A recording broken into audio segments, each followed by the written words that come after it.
창세기 28장. 이삭이 야곱을 불러서 그에게 복을 빌어주고 당부하였다.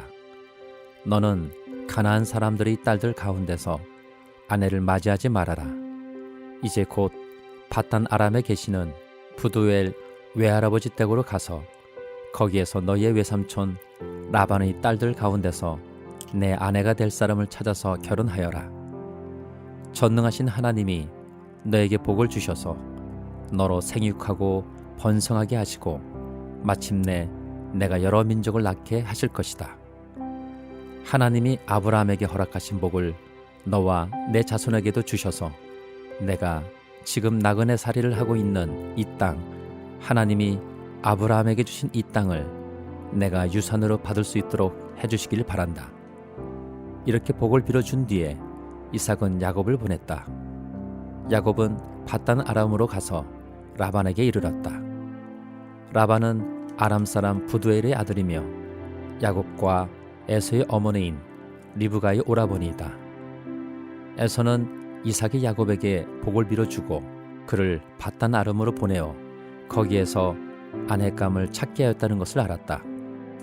에서는 이삭이 야곱에게 복을 빌어주면서 가나안 사람의 딸들 가운데서 아내감을 찾아서는 안 된다고 당부하였다는 것과 야곱이 아버지와 어머니 말에 순종하여 바단 아람으로 떠났다는 것을 알았다.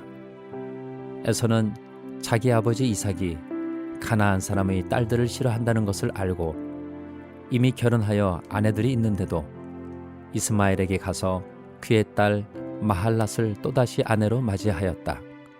마할랏은 느바요스의 누이이며 아브라함의 손녀이다.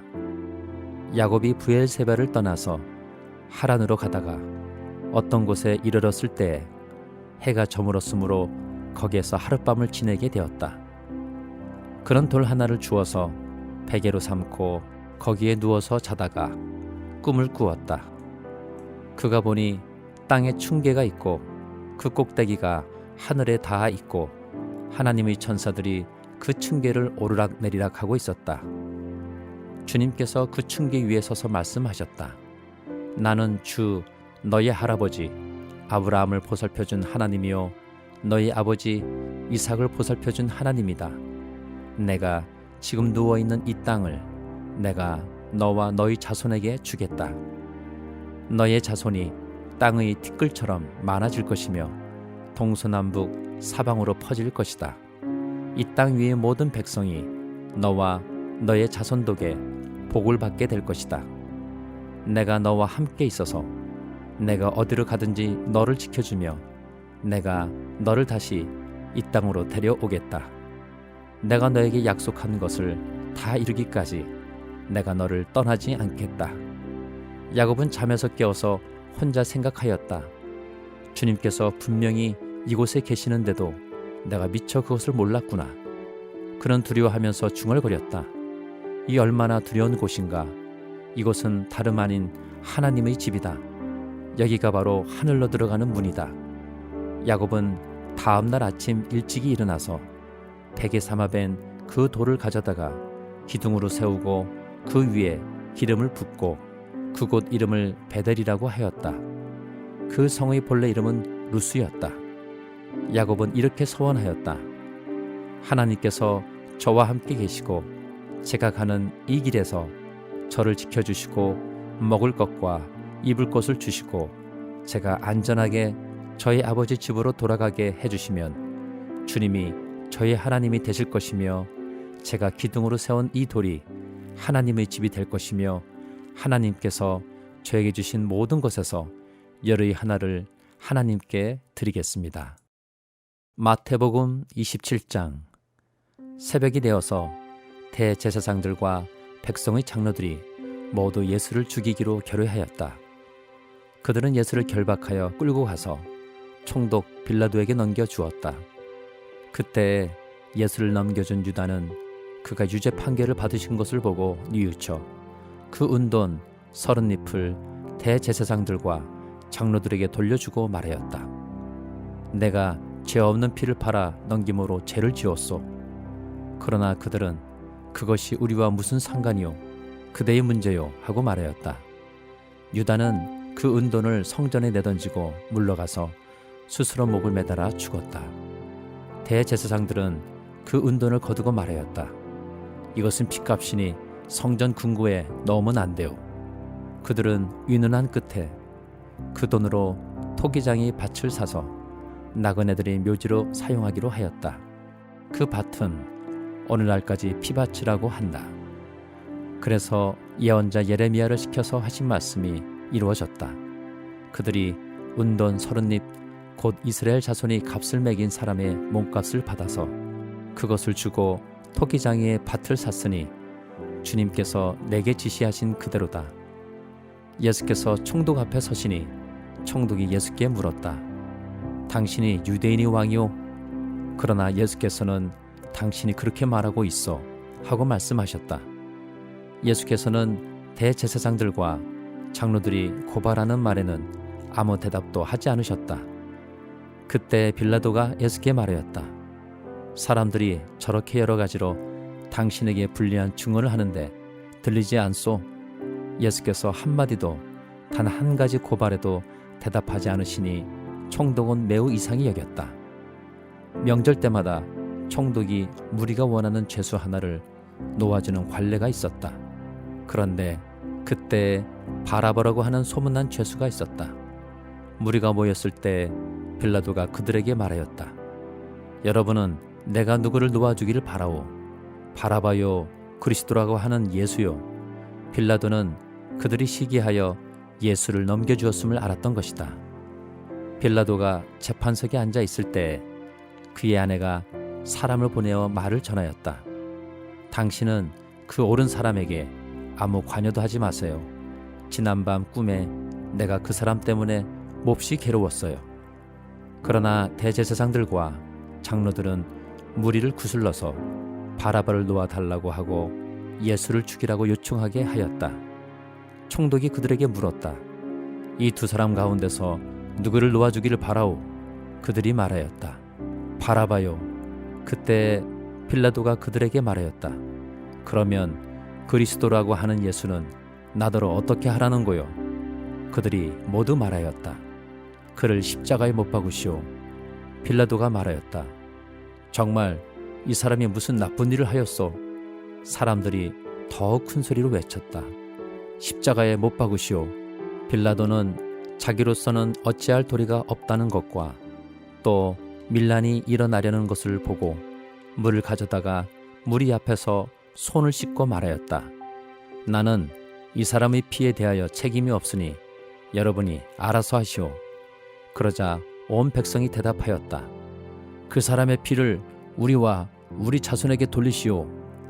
그래서 빌라도는 그들에게 바라바는 놓아주고 예수는 채찍질한 뒤에 십자가에 처형하라고 넘겨주었다. 총독의 병사들이 예수를 총독 관저로 끌고 들어가서 온 부대를 다 그의 앞에 불러 모았다. 그리고 예수의 옷을 벗기고 주홍색 걸침옷을 걸치게 한 다음에 가시로 면류관을 엮어 그의 머리에 씌우고 그의 오른손에 갈대를 들게 하였다. 그리고 그분 앞에 무릎을 꿇고 유대인의 왕 만세 하고 말하면서 그를 희롱하였다.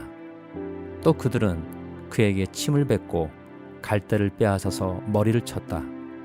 이렇게 희롱한 다음에 그들은 주홍옷을 벗기고 그의 옷을 도로 입혔다. 그리고 십자가에 못 박으려고 그를 끌고 나갔다. 그들은 나가다가 시몬이라는 구레네 사람을 만나서 강제로 예수의 십자가를 지고 가게 하였다. 그들은 골고다 곧 해골곳이라는 곳에 이르러서 포도주에 쓸개를 타서 예수께 드려서 마시게 하였으나 그는 그 맛을 보시고는 마시려고 하지 않으셨다. 그들은 예수를 십자가에 못 박고 나서 제비를 뽑아서 그의 옷을 나누어 가졌다. 그리고 거기에 앉아서 그를 지키고 있었다. 그리고 그의 머리 위에는 이 사람은 유대인의 왕 예수다 이렇게 쓴 죄패를 붙였다. 그때에 강도 두 사람이 예수와 함께 십자가에 못 박혔는데 하나는 그의 오른쪽에 하나는 그의 왼쪽에 달렸다. 지나가는 사람들이 머리를 흔들면서 예수를 모욕하여 말하였다. 성전을 허물고 사흘 만에 짓겠다던 사람아, 내가 하나님의 아들이거든 너나 구원하여라. 십자가에서 내려와 보아라. 그와 같이 대제사장들도 율법 학자들과 장로들과 함께 조롱하면서 말하였다. 그가 남은 구원하였으나 자기는 구원하지 못하는가 보다. 그가 이스라엘 왕이시니 지금 십자가에서 내려오시라지. 그러면 우리가 그를 믿을 터인데, 그가 하나님을 의지하였으니 하나님이 원하시면 이제 그를 구원하시라지. 그가 말하기를 나는 하나님의 아들이다 하였으니 말이다. 함께 십자가에 달린 강도들도 마찬가지로 예수를 욕하였다.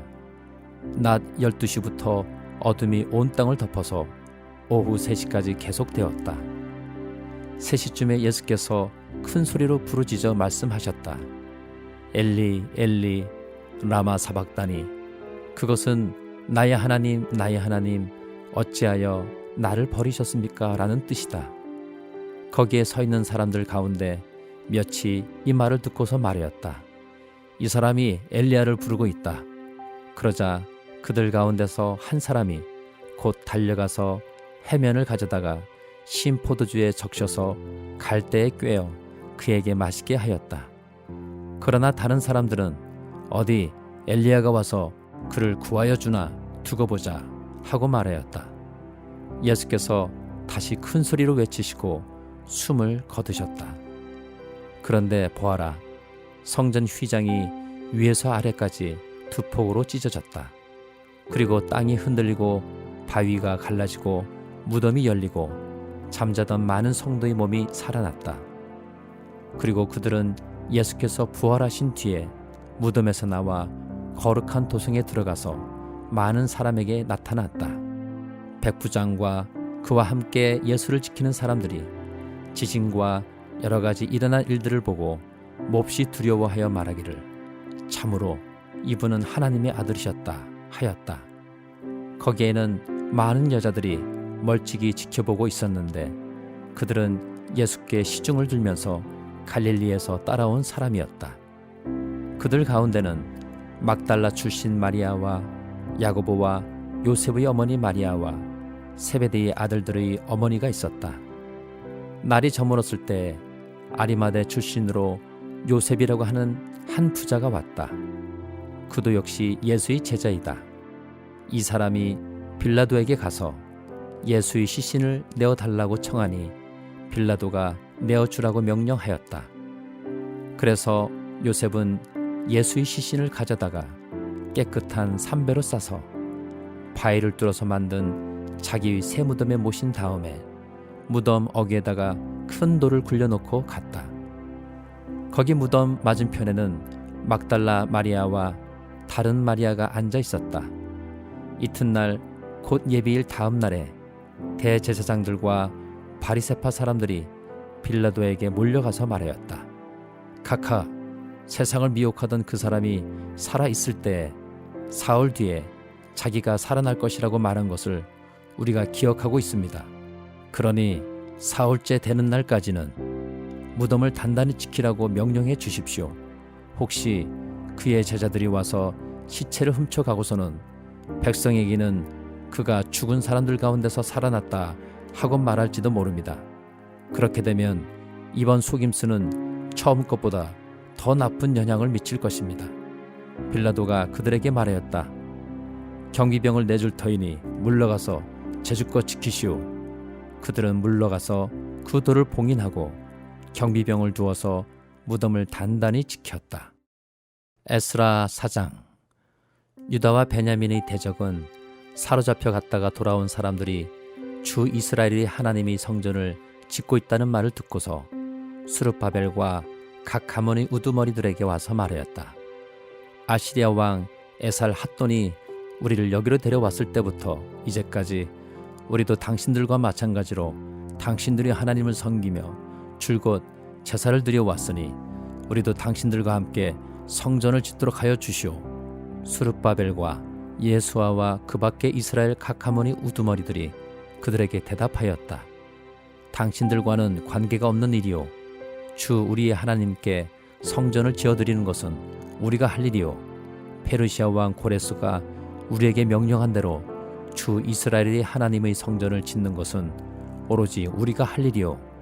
이 말을 들은 그 땅 백성은 성전 짓는 일을 방해하여 유다 백성의 사기를 떨어뜨렸다. 그들은 고문관들을 매수하면서까지 성전을 짓지 못하게 하였다. 이러한 방해는 페르시아 왕 고레스가 다스리던 모든 기간뿐만 아니라 페르시아 왕 다리우스가 통치하던 때까지 이어졌다. 아하수에로가 왕위에 오르니 대적들은 유다 주민과 예루살렘 주민을 고발하는 글을 올렸다.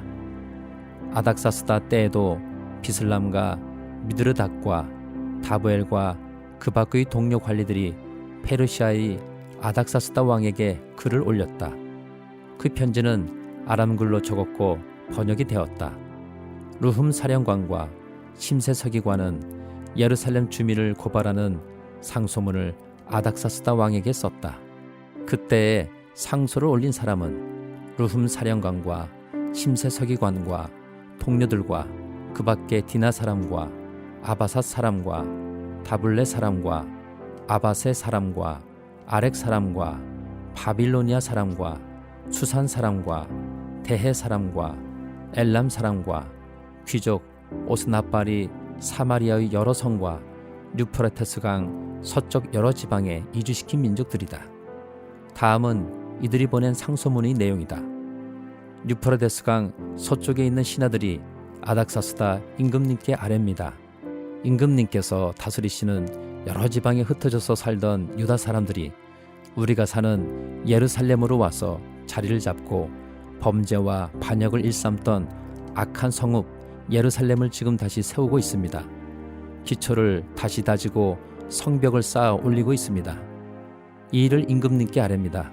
성벽 쌓는 일이 끝나고 그 성읍이 재건되면 그들은 세금과 조공과 관세를 바치지 아니할 것이며 틀림없이 국고에 손해를 끼칠 것입니다. 나라에서 녹을 타먹는 우리로서 임금님께 불명예스러운 일이 미칠 일을 그냥 보고만 있을 수 없어서 이렇게 상소문을 올려서 임금님께 아뢰입니다. 조상이 남기신 기록들을 살펴보시면 임금님께서도 바로 이 성읍이 반역을 일삼던 곳이었음을 아시게 될 것입니다. 예로부터 이곳에서는 반란이 자주 일어나서 임금님들을 괴롭히고 다른 여러 지방에까지 피해를 입혔습니다. 이 성읍을 없애버린 것은 바로 그러한 반역 때문입니다. 이 성읍이 재건되고 성벽 쌓는 일이 끝나면 임금님께서는 유프라테스 강 서쪽 지역을 잃게 되신다는 것을 아뢰는 바입니다. 이에 대하여 왕이 내린 회신은 다음과 같다. 르흠 사령관과 심세 서기관과 사마리아와 유프라테스 강 서쪽에 사는 경들의 동료들에게 평안을 빌면서 이 조서를 내린다. 경들이 우리에게 보낸 상소문은 번역이 되어 내 앞에서 낭독되었다. 그것을 듣고서 조사해 보니 과연 그 성읍 사람들은 예로부터 왕실의 권위에 반기를 들어왔으며 그곳이 반란을 일으키는 자들의 소굴이었음이 밝혀졌다. 한때는 강한 왕들이 그곳 예루살렘을 다스리면서 유프라테스 강 서쪽 지방을 장악하고 조공과 세금과 관세를 거두기도 하였음이 확인되었다. 그러므로 경들은 그들에게 명령을 내려서 이를 중단시켜라. 다음에 내가 다시 명령을 내릴 때까지 그들이 성읍을 재건하지 못하도록 하여라. 이 일에 착오가 없도록 유의하여 왕실이 화를 입거나 손해를 보는 일이 없도록 하여라. 르훔과 심세 서기관과 동료 관리들은 아닥사스다 왕의 편지를 읽고 곧 예루살렘으로 올라가서 유다 사람들이 일을 하지 못하게 무력을 써서 막았다. 그래서 예루살렘에 있는 하나님의 성전 공사는 페르시아 왕 다리우스 2년에 이르기까지 중단되었다. 사도행전 27장. 우리가 배로 이탈리아에 가야 하는 것이 결정되었을 때 그들은 바울과 몇몇 다른 죄수를 황제 부대의 백부장 율리오라는 사람에게 넘겨주었다. 우리는 아드라 무테노 호를 타고 출항하였다. 이 배는 아시아 연안의 여러 곳으로 항해하는 배였다. 다살로니가 출신인 마케도니아 사람 아리수다고도 우리와 함께 하였다. 이튿날 우리는 시돈에 배를 태웠다. 율리오는 바울에게 친절을 베풀어 친구들에게로 가서 보살핌을 받는 것을 허락하였다. 우리는 시돈을 떠나 백길을 갈 때에 맞바람 때문에 키프로스 섬을 바람막이로 삼아서 항해하였다.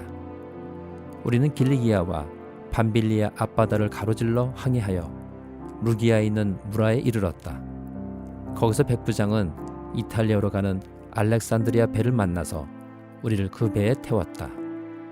우리는 여러 날 동안 천천히 항해하여 겨우 니도 앞바다에 이르렀다. 그런데 우리는 맞바람 때문에 더 이상 나아갈 수 없어서 크레타 섬을 바람막이로 삼아 살몬의 앞바다를 항해하여 지나갔다. 그리고 우리는 크레타 남쪽 해안을 따라 겨우겨우 항해하여 라시아 성에서 가까운 도시인 아름다운 항구라는 곳에 닿았다. 많은 시일이 흘러서 금식 기간이 이미 지났으므로 벌써 항해하기에 위태로운 때가 되었다. 그래서 바울은 그들에게 이렇게 충고하였다. 여러분, 내가 보기에 지금 항해를 하다가는 재난을 당할 것 같은데 짐과 배의 손실만이 아니라 우리 생명까지도 잃을지 모릅니다. 그러나 백부장은 바울의 말보다는 선장과 선주의 말을 더 믿었다. 그리고 그 항구는 겨울을 나기에 적합하지 못한 곳이므로 거의 모두는 거기에서 출항하여 할 수 있으면 베닉스로 가서 겨울을 나기로 뜻을 정하였다. 베닉스는 크레타 섬의 항구로 서남쪽과 서북쪽을 바라보는 곳이다. 때마침 남풍이 순하게 불어오므로 그들은 뜻을 잃은 것이나 다름없다고 생각하고 닻을 올리고서 크레타 해안에 바짝 붙어서 항해하였다. 그런데 얼마 안 되어서 유라클로라는 폭풍이 섬 쪽에서 몰아쳤다. 배가 폭풍에 휘말려서 바람을 맞아서 나아갈 수 없으므로 우리는 체념하고 떠밀려 가기 시작하였다. 그런데 우리가 가우다라는 작은 섬 아래쪽을 따라 밀려갈 때에 그 섬이 어느 정도 바람막이가 되어 주었으므로 우리는 간신히 거룻배를 휘어잡을 수 있었다. 선원들은 거룻배를 갑판 위에다가 끌어올리고 밧줄을 이용하여 선체를 통해 메었다. 그리고 그들은 리비아 근해의 모래톱으로 밀려들까 두려워서 바다에 닻을 내리고 그냥 떠밀려 가고 있었다. 우리는 폭풍에 몹시 시달리고 있었는데 다음 날 선원들은 짐을 바다에 내던졌고 사흘째 날에는 자기네들 손으로 배의 장비마저 내버렸다. 여러 날 동안 해도 별도 보이지 않고 거센 바람만이 심하게 불었으므로 우리는 살아남으리라는 희망을 점점 잃었다. 사람들은 오랫동안 아무것도 먹지 못하고 있었다. 그때 바울이 이렇게 말하였다. 여러분은 내 말을 듣고 크레타에서 출항하지 않았어야 했습니다. 그랬으면 이런 재난과 손실은 당하지 않았을 것입니다. 그러나 이제 나는 여러분에게 권합니다. 기운을 내십시오. 이 배만 이를 뿐 여러분 가운데 한 사람도 목숨을 잃지는 않을 것입니다. 바로 지난밤에 나의 주님이시오 내가 섬기는 분이신 하나님의 천사가 내 곁에 서서 바울아 두려워하지 말아라. 너는 반드시 황제 앞에 서야 한다. 보아라, 하나님께서는 너와 함께 타고 가는 모든 사람의 안전을 너에게 맡겨주셨다 하고 말씀하셨습니다. 그러므로 여러분 힘을 내십시오. 나는 하나님께서 나에게 말씀하신 그대로 되리라고 믿습니다. 우리는 반드시 어떤 섬으로 밀려가 닿게 될 것입니다.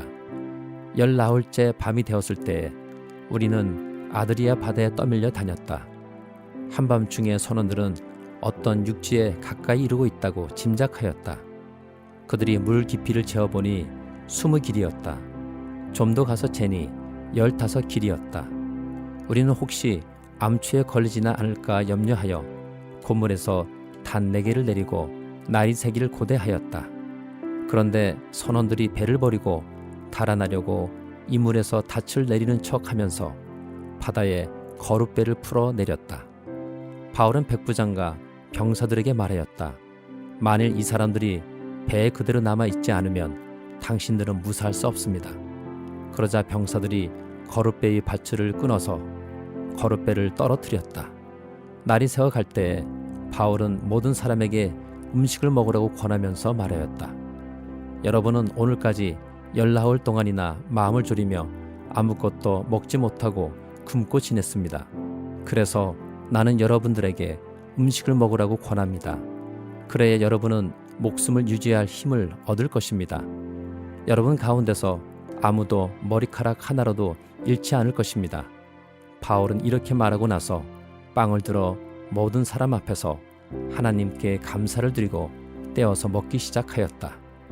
그러자 사람들은 모두 용기를 얻어서 음식을 먹었다.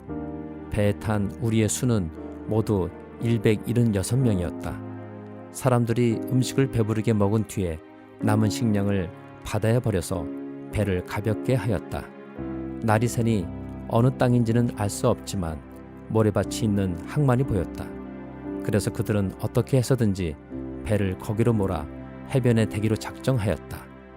닻을 모두 끊어서 바다에 버리고 동시에 키를 묶은 밧줄을 늦추었다. 그리고 앞돛을 올려서 바람을 타고 해안 쪽으로 들어갔다. 그런데 두 물살이 합치는 곳에 끼어들어서 배가 모래톱에 걸렸다. 이 물은 바뀌어서 움직이지 않고 고물은 심한 물결에 깨졌다. 병사들은 제수들이 혹시 헤엄쳐 도망할까봐 그들을 죽여버리려고 계획하였다. 그러나 백부장은 바울을 구하려고 병사들이 의도를 막고 헤엄칠 수 있는 사람들은 먼저 뛰어내려서 무트로 올라가라고 명령하였다. 그리고 그 밖의 사람들은 널빤지나 부서진 배 조각을 타고 무트로 나가라고 명령하였다. 이렇게 해서 모두 무트로 올라와 구원을 받게 되었다.